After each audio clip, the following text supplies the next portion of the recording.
convertíos y viviréis. Vamos a centrarnos en Ezequiel 18. El Señor tiene un mensaje especial para nosotros hoy. El Señor quiere que seamos transformados por su gracia, por su misericordia. En Israel había un refrán en versículo 1 dice que había un refrán, y el refrán era: los padres comieron las uvas agrias y los dientes de los hijos tienen la dentera. Ese refrán se repetía muy a menudo. Eso quiere decir que tenemos delito de sangre. ¿Qué significa un delito de sangre en la justicia colombiana? En Colombia no hay delito de sangre, pero ¿qué significa un delito de sangre? Que los errores o las deudas de los padres las tienen que pagar los hijos. Eso es una ley en Colombia. Los delitos de los padres no los pagan los hijos. Las deudas de los padres no las pagan los hijos. Cada quien responde por lo suyo. Pero el Señor les decía, versículo 18:1, la palabra del Señor vino a mí y me dijo: ustedes en la tierra de Israel acostumbran a repetir aquel refrán que dice: los padres se comieron las uvas agrias y los hijos les dio la dentera. ¿En verdad lo creen? ¿En verdad ustedes creen que esto es lo correcto? ¿En verdad ustedes creen que está bien? ¿En verdad creen ustedes que esto es justicia?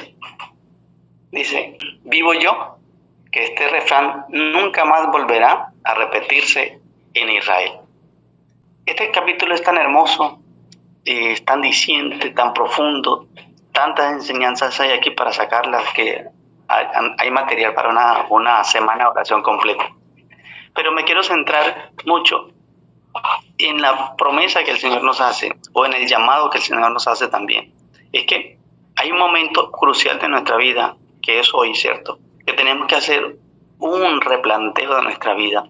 Tenemos que hacer un análisis profundo de lo que somos y lo que vivimos, para que de esa manera el Señor para que de esa manera, al presentarnos ante el juicio y aceptando la misericordia y la sangre de Cristo, podamos ser tenidos en cuenta.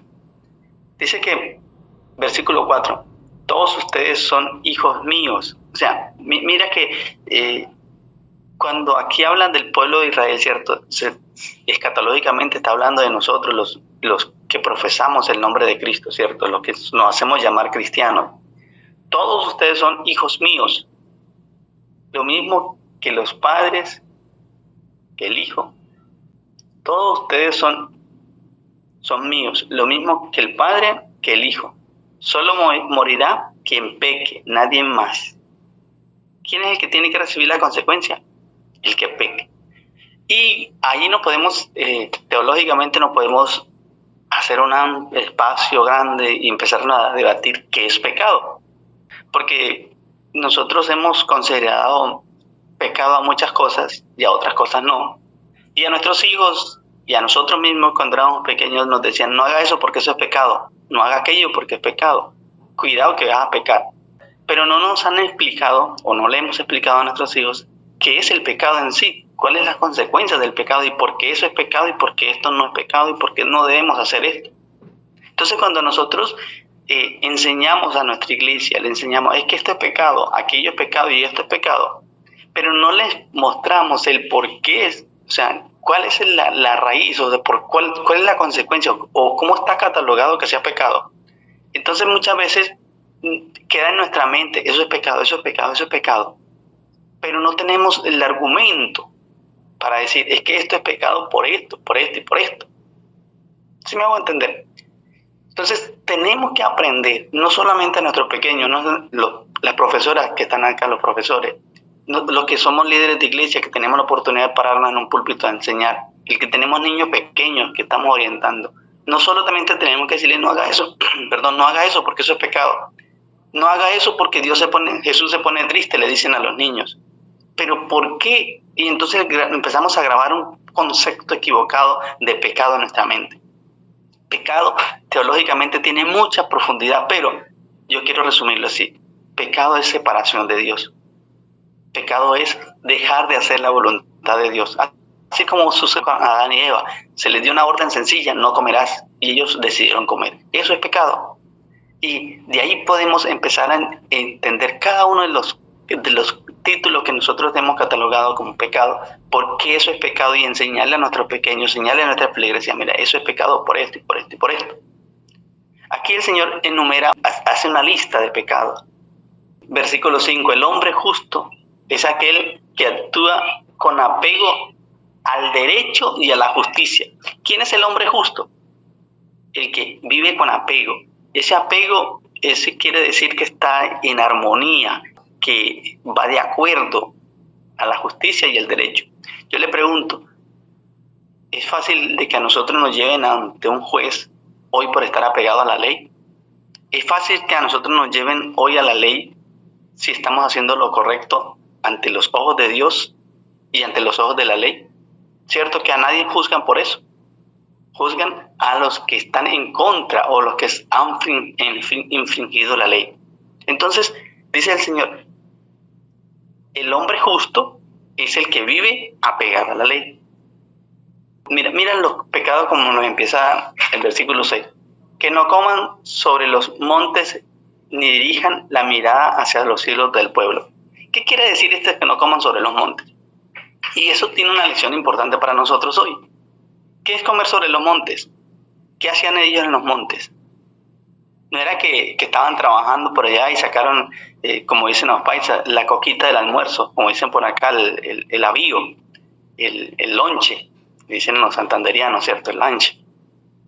Y se pusieron a comer allá debajo de un árbol, la sombra de un árbol. Eso no a eso no se está refiriendo. Se está refiriendo a que el pueblo de Israel acostumbraba a hacer sus sacrificios en el monte, pero no a Dios, sus sacrificios a los ídolos. Entonces se sentaban a comer, a festejar, a celebrar la fiesta de su ídolo en adoración. Y eso no está permitido.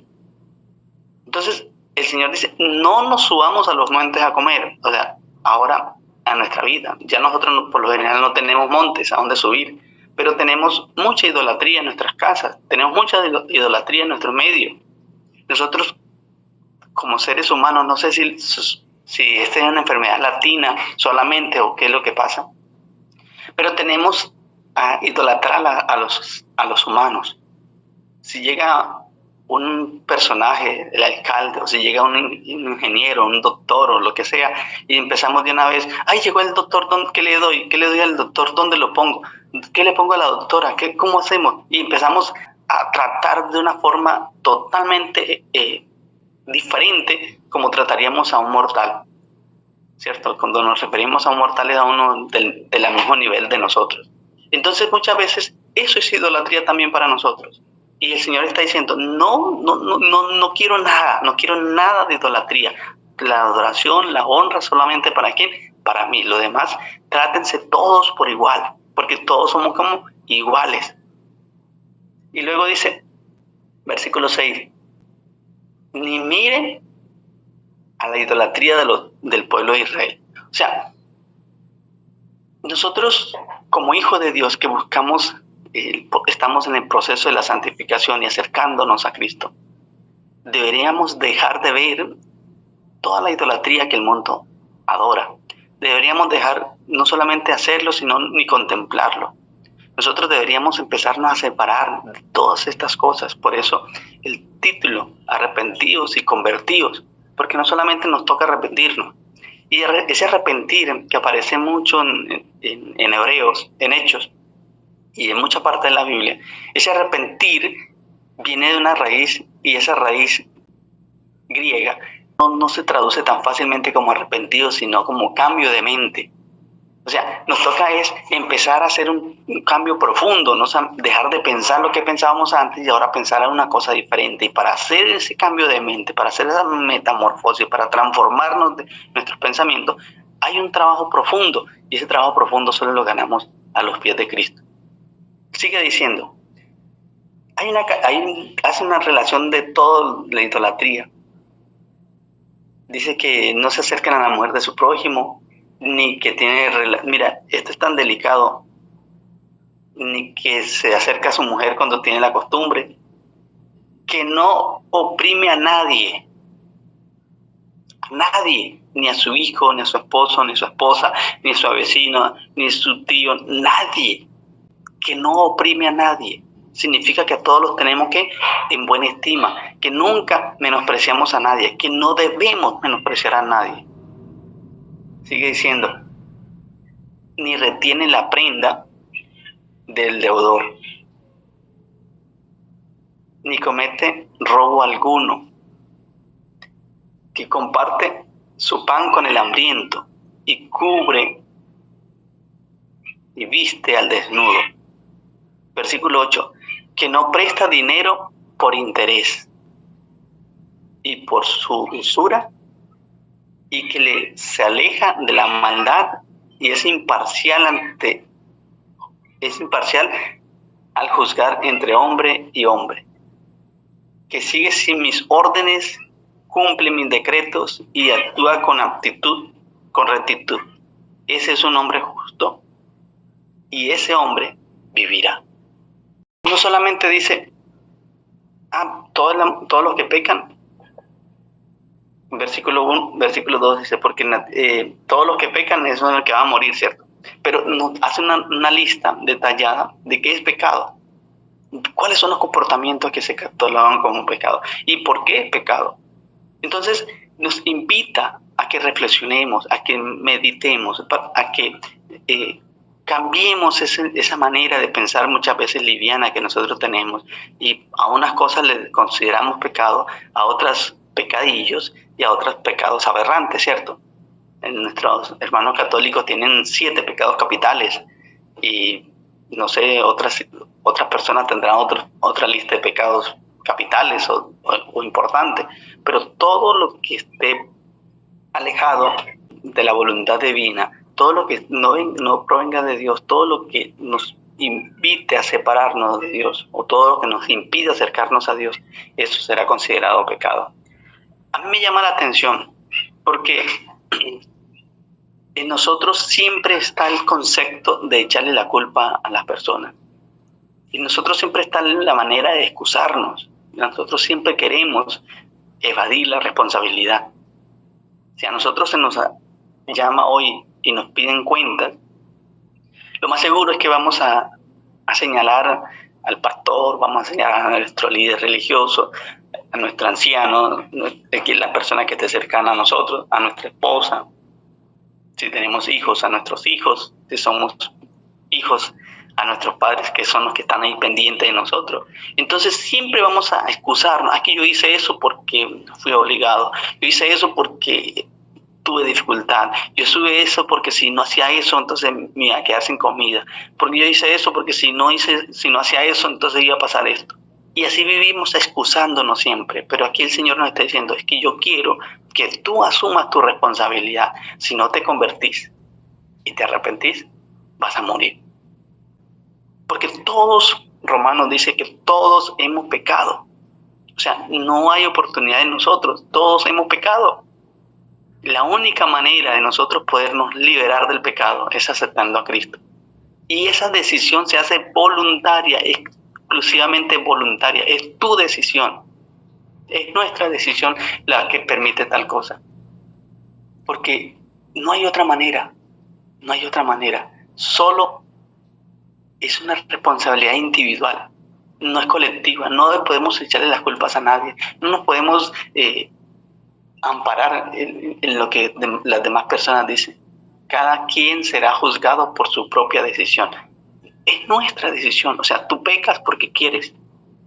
A nadie te obliga a pecar. Es tu decisión. Tú decides hacer esto o decides hacer aquello. Es tu decisión. Que tu decisión tenga una inclinación ya de tu forma de vivir, de tu forma de pensar, de tu forma de actuar, es muy diferente. Porque la mayoría de nuestros actos, yo he llegado a la conclusión de que nosotros vivimos en automático y el 90% de nuestros actos son automáticos. Solo pequeñas porciones de nuestras decisiones son concienzudas, que nos sentamos, reflexionamos, hacemos cálculos y miramos y las tomamos. Las demás decisiones son automáticas.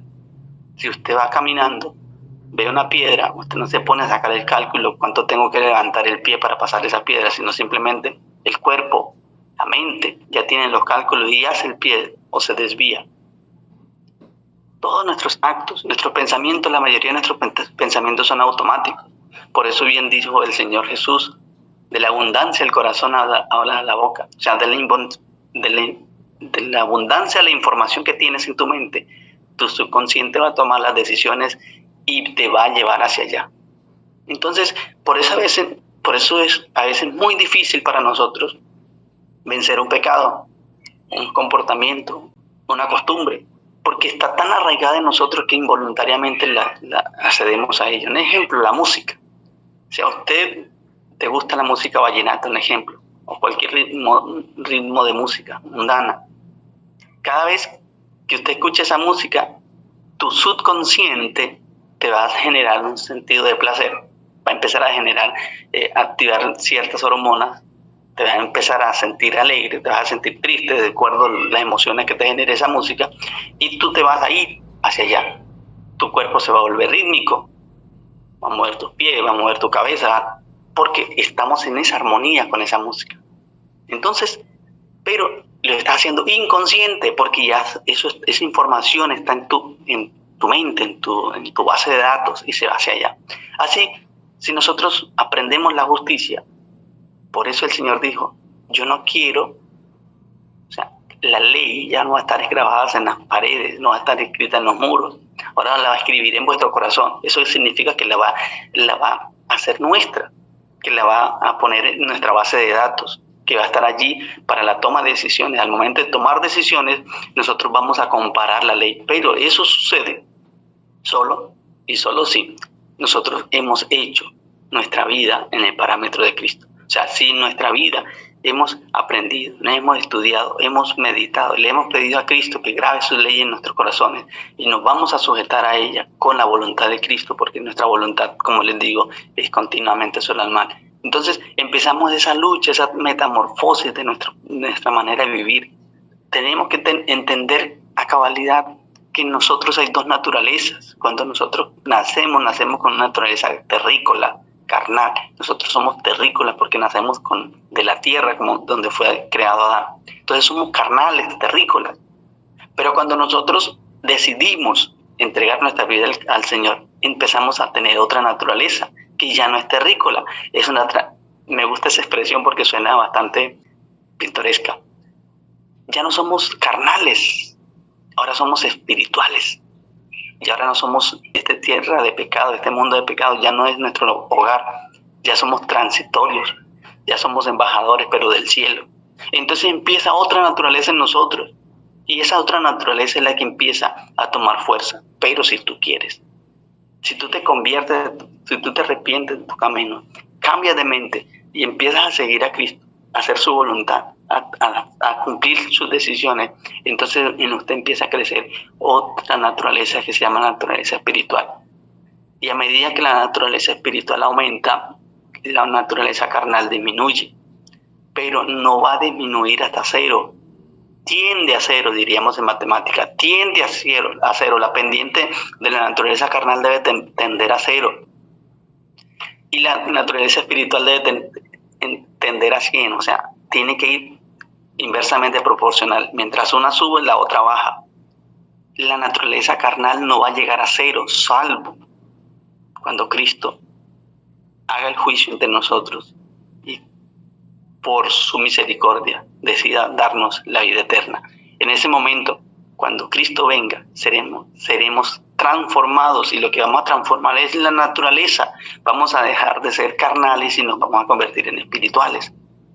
Entonces, para esos procesos tiene que venir un comportamiento. Tenemos que empezar a hacer esa tarea, esa transformación de mente. Nosotros nos vamos a ser transformados. Nosotros nos vamos a cambiar nuestra manera de pensar, no vamos a cambiar nuestra manera de ser de la noche a la mañana, de un abrir y cerrar de ojos. Por eso el Señor quiere que seamos transformados, seamos meticulosos, que nos acerquemos, que tomemos con pinzas nuestras decisiones, que no las tomemos en automático, sino que seamos conscientes de lo que estamos diciendo, que seamos conscientes de lo que vamos a hacer, que siempre sea con un escrito está, pero tenemos que leerlo, tenemos que hacerlo en nuestra vida, meterlos a nuestra base de datos, para que esos escritos estén cuando lo necesitemos, decir, es que escrito está esto, es que escrito está, es que escrito está. De esa manera nuestra vida empieza a tomar sentido y empieza a tomar forma. Pero si nosotros no entendemos la lucha cósmica que hay en nuestro alrededor, si nosotros no entendemos que tenemos esas dos naturalezas y que una tiene que menguar y la otra subir, si nosotros no entendemos esa razón de ser, nosotros estamos pataleando y no sabemos hacia dónde llegar. Estamos en medio de la piscina y no sabemos por cuál lado tomar, en medio del mar y no sabemos por dónde está la orilla. Pataleamos, chapaleamos y pensamos que entre más pataleemos, más rápido vamos a salir, y no, más hondo nos metemos, porque no hemos entendido el trasfondo de las cosas. Pero el Señor quiere que le busquemos. A mí me sorprende el capítulo que dice, si el impío, o sea, el que hace toda esa maldad, en algún momento llega y cambia de mente, o sea, reflexiona y deja de hacer lo que estaba haciendo, dice que yo no le voy a tomar en cuenta nada de sus pecados pasados, sino que le voy a tomar en cuenta su justicia. Pero me da mucha tristeza de que dice que si el justo deja de ser justo, deja de caminar conmigo y se vuelve a ser lo impío, dice que no le va a tomar nada en cuenta de su justicia. Todo va a ser echado al olvido y ahora se le va a catalogar como impío y va a tener la suerte del impío. Entonces es muy delicado, o sea, no significa no quiere decir que es que porque tengo 10, 20, 50 años de ser cristiano y he tratado de ser justo, he tratado de ser correcto. Pero si yo hoy no lo estoy tomando en serio la situación, no significa que me tenga que ir, sino que estamos viviendo una vida monótona, vacía, allí por costumbres, y no porque sintamos, porque vivamos, porque nos gocemos en el Señor. Todo ese tiempo va a estar echado a la basura. Todas esas restricciones que nosotros no tuvimos, no que yo no fui a esto, yo no hice aquello, pero no me entregué al Señor, sino que mi naturaleza carnal estuvo allí mediando, ¿cierto? Mediando. Y si nosotros no nos ponemos serios, la que termina dominando nuestra vida es la naturaleza carnal. Porque les pregunto, ¿hacia dónde corren las piedras?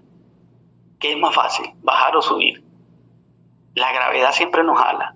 La naturaleza carnal siempre nos va a jalar. Y si nosotros no nos ponemos firmes a orar, a pedirle al Señor, a buscar decididamente su rostro, a hacer justicia, porque es que, hermano, esto es de experiencia.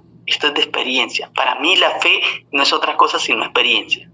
He hablado muchas veces o comparto con los muchachos universitarios y yo les digo, ustedes no son profesionales porque salgan de una universidad. El hecho de que usted salió de la universidad no significa que eres un profesional.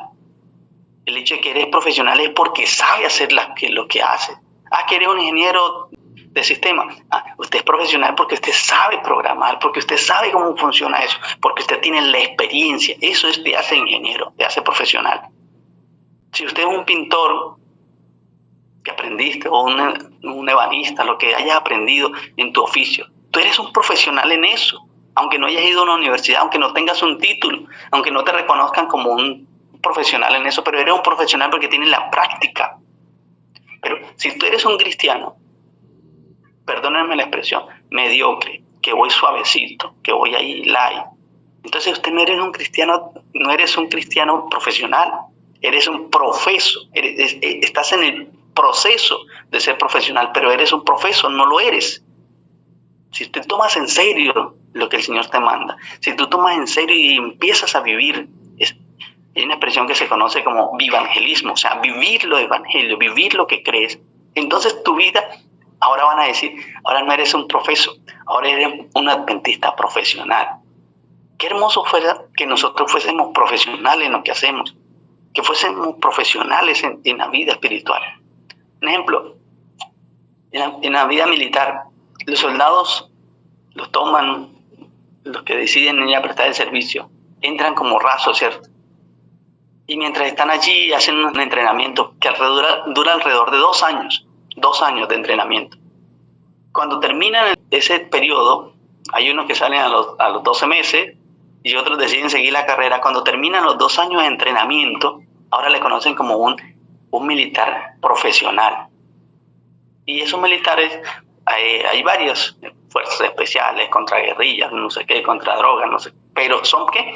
Profesionales. ¿Y qué significa que hayan sido profesionales? Porque han aprendido y han experimentado y tienen el entrenamiento.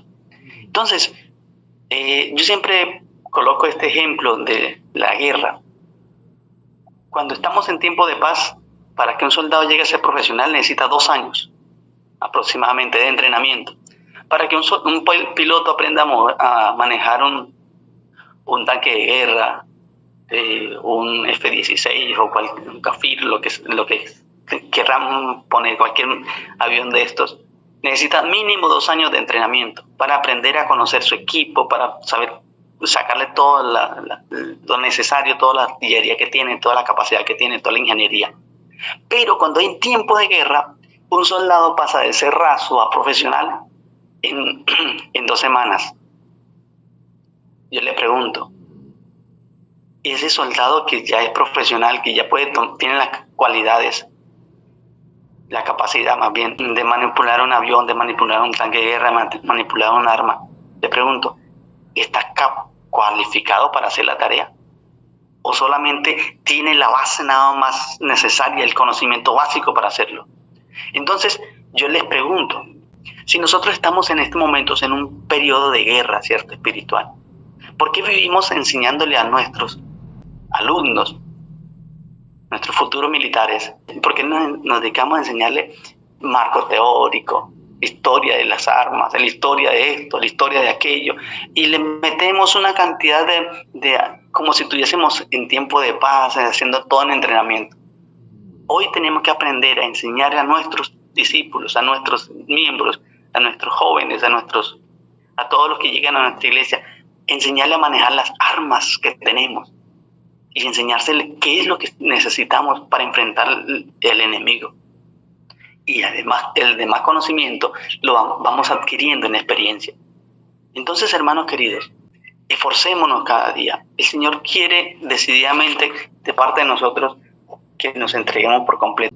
Versículo 31 dice, pueblo de Israel, o sea, pueblo de Dios, ¿por qué tienes que morir? O sea, tú, hijo de Dios, ¿por qué tienes que morir?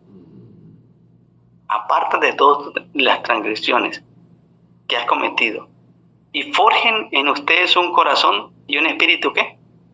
Nuevo. Porque yo no quiero que ninguno de ustedes muera, así que vuélvanse a mí y viviréis. ¿Qué es lo que nos dice el Señor? Yo no quiero que ninguno de ustedes muera. Y ese morir que aparece acá no es la muerte del sueño que nos da a nosotros. Eso está refiriendo a la segunda muerte. Eso se refiere a la segunda muerte, no al sueño que todo el mundo le tenemos miedo, pero en realidad no significa nada. Ese no es el que tenemos que tenerle miedo. Tenemos que tenerle miedo a la segunda muerte. Así que vuélvanse a mí y viviréis. ¿Estás dispuesto a volverte a Cristo? ¿Estás dispuesto a hacer un análisis profundo de tu vida? De revisar esas dos naturalezas que tenemos. De analizar cuántos automatismos hay en mi vida.